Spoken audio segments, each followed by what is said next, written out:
Chandu the Magician.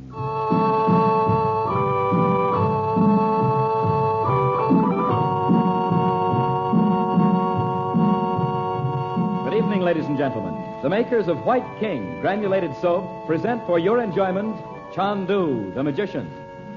But before our play begins, may we make a practical suggestion to you on how to economize on your family clothes budget? That is, buy washable garments whenever you can. Then launder them gently, safely, in White King soap suds. Yes, it is very easy and inexpensive to keep your washables new-looking in gentle White King soap suds. Those suds are safe for all your brightly colored washables. Safe for gay new cottons, pretty rayons, and sheer fine nylons. White King suds safeguard your clothes in still another way. They wash out all the dirt. In fact, the only thing White King suds could possibly be hard on is dirt. They wash out surface soil, wash out hidden dirt to safeguard all your washables. We know you'll say, as thousands of ladies do, I love White King.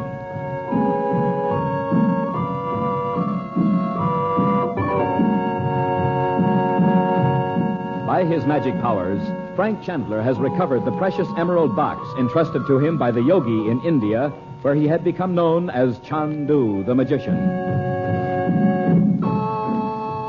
Now it is 2 days later, and Chandler and the Regents have retraced the long miles across the desert to Cairo. It is late afternoon. Bob and Betty are waiting for their mother on one of the busy streets of the city. Chandu the Magician.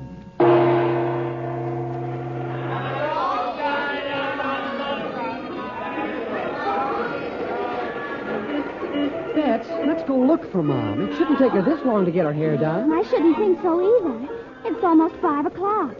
But she did say she might do some shopping if she had time. Oh, where would she go for that? Well, I don't know. She was going to ask Naji. I don't like it, Bets. Why? Remember when Mom didn't show up in Alexandria and we just rescued her in time from the slave market? But that was in the native quarter, Bob. I know it, but... Well, I don't see why she had to have her hair done anyway. Darn, it looked all right to me. It was full of sand, silly. Anyway, she said to meet her here, and I think we should wait a little while longer before we... Oh! Why, that looked like Abdallah in that car. Oh, nuts. All you think about's Abdallah. He's halfway home by this time. Was he going right back to the desert? Well, that's where he lives. Oh, yes, I know. He has a beautiful house and a big oasis with a garden full of blossoming trees and... What are you talking about? He told me so. When was this? The night before last.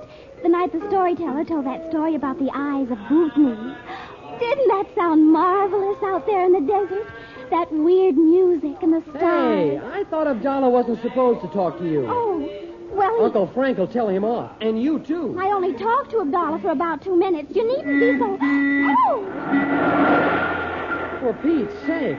Talk about California drivers. Oh, Bob, there she is. Huh? There's Mother coming out of that little shop. With one package after all this time. You never notice anything. She has a new hat. I'm sorry to keep you waiting, children. It looks wonderful on you, Mother. Oh, I'm glad you like it, dear. Naji told me about the shop just before she left. Shall we walk home? Oh, if you want to. Oh, here, I'll carry that package. Oh, no, thanks, Bob. I know how you dislike carrying parcels. Mother, did you mean Naji's gone away somewhere? Yes. She said she'd be out of town for several days. Oh, well, are we going to go on staying there anyway? Oh, yes. Let's cross here. Oh, look out, Mother! Please, you idiot. Oh, did he hit you? Mom! Oh, he just touched me. I'm not hurt, Bob. I'm terribly sorry. I knew he took that corner too fast. These native drivers.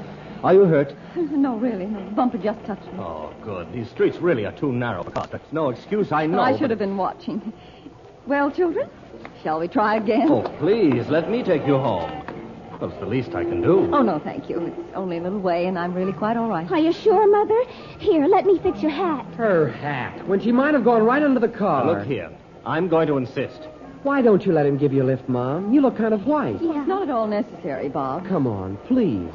I'll help you in. Well, all right. Oh, good. Bet? Thanks, Bob. Mother, have you still got your package? Yes, dear. We can all ride in here.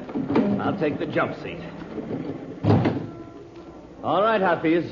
And take your time, will you? We're not going to a fire. You're staying at Shepherd's, I suppose. Now, you couldn't have been starting to walk out to Manor House. No, we're staying in town with Princess Naji. Your driver may know where her house is. I was it. I know. You can't mean the mysterious Egyptian princess that no one ever sees. Yes, she does, Mr. Oh, I'm sorry. I'm Gordon Douglas. And you are Mrs. Regent. You don't look as if you could possibly be the mother of these two, if you don't mind my saying. Oh, she's used to people saying that by this time. I don't wonder. Mrs. Regent, I realize this sounds like the complete nosy reporter, but how did you manage to meet the princess? Oh, my brother's known her for years. Are you a reporter, Mr. Douglas? Bob, I'm what is known as a foreign correspondent. Oh, that must be fun. I kind of like to do that myself. That'll be the day.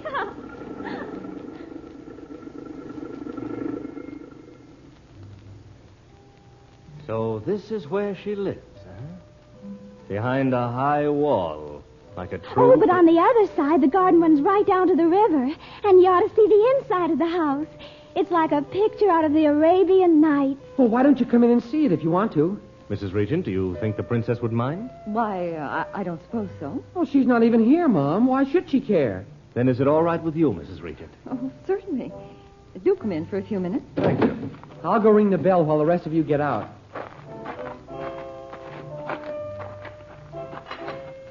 Wait for me, Hafiz.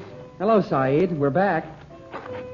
Mom, are you okay? Oh, yes, Bob, I told you I wasn't hurt. Come in, Mr. Douglas. I know this is inexcusable, Mrs. Regent. My curiosity is just too much for me. I don't blame you, Mr. Douglas. I hope Uncle Frank's here. Well, I thought you were all lost. Dot, you ought to be as beautiful as ice in the time it's taken. Oh, I'm sorry. I didn't know you had someone with you. Frank, this is Mr. Douglas. My brother, Frank Chandler. How do you do? How do you do? A friend from home? Well, no, I'm sorry to say. He brought us home because he almost knocked Mom down with his car. Dorothy. Oh, I'm all right, Frank. Sit down, won't you, Mr. Douglas? We'll have some coffee. Bring us some coffee, please, Abu. And some of those sticky little cakes, Mother. All right, Abu, the cakes, too. Uncle Frank, Mr. Douglas is a foreign correspondent. Oh? I'm not here on a story, Mr. Chandler.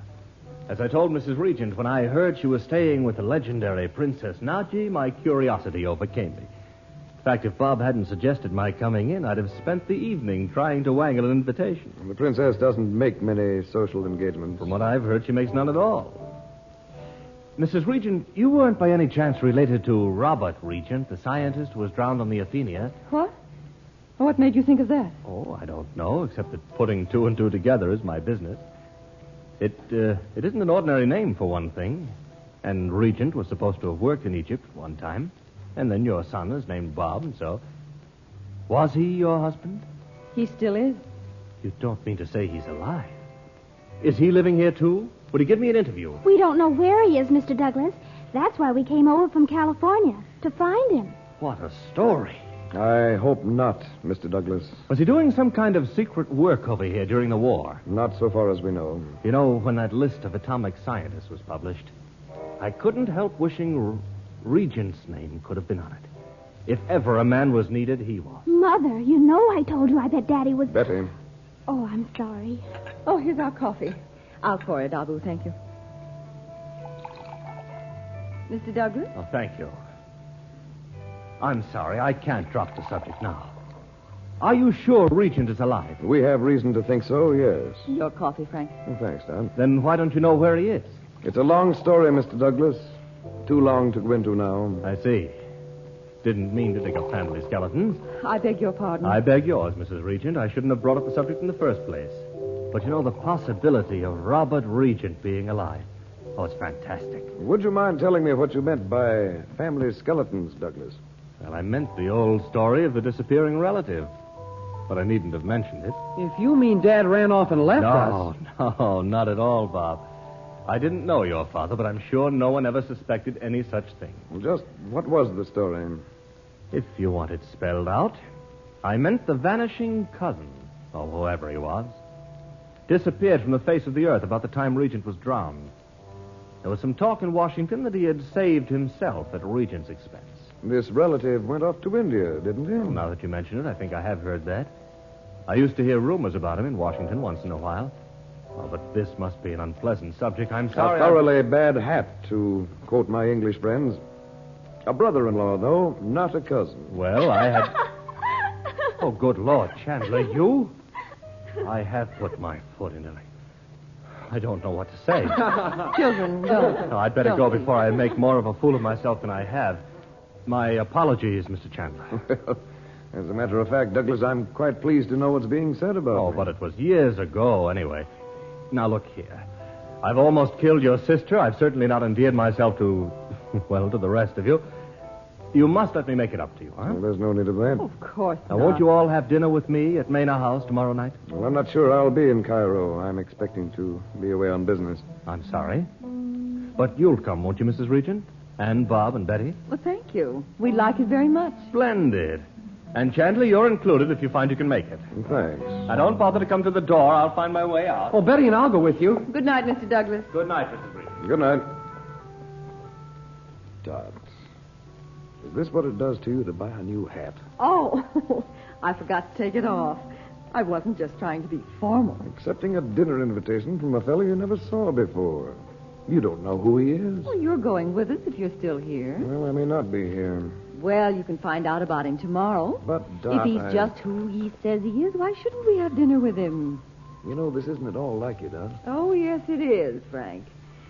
Oh, it's so nice to meet someone for a change who isn't involved in all these plots. Just a pleasant, everyday man like the people I know at home. I know how you feel, but listen, You're just annoyed because he cast you in the part of the rascally relative. well, Besides, after the embarrassing position you put him in... well, I couldn't resist it, Dot. You know, reporters always irk me. Well, I like him. All those nice things about Robert. Well, you needn't shake your head like a grumpy old uncle. For once, we're going out to dinner just for fun.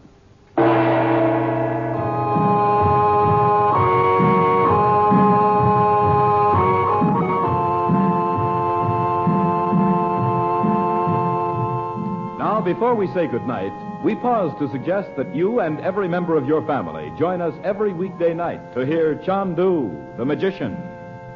And we suggest that you try the soap we make, White King granulated soap. You will discover that there is no better soap for your washing machine than White King. White King makes plenty of good, rich, foaming soap suds. Long-lasting suds that don't fizzle out on you when your wash water cools down. And White King suds really roll the dirt right out of your clothes. You'll be so proud of your washing. The white things so very white. The colored things kept so fresh and bright. The washing time shortened so considerably it saves you effort and saves wear on your clothes as well. So may we remind you, nothing washes like soap. And there is no soap like White King. You'll love White King. And when you buy a box, be sure to save the box top, won't you?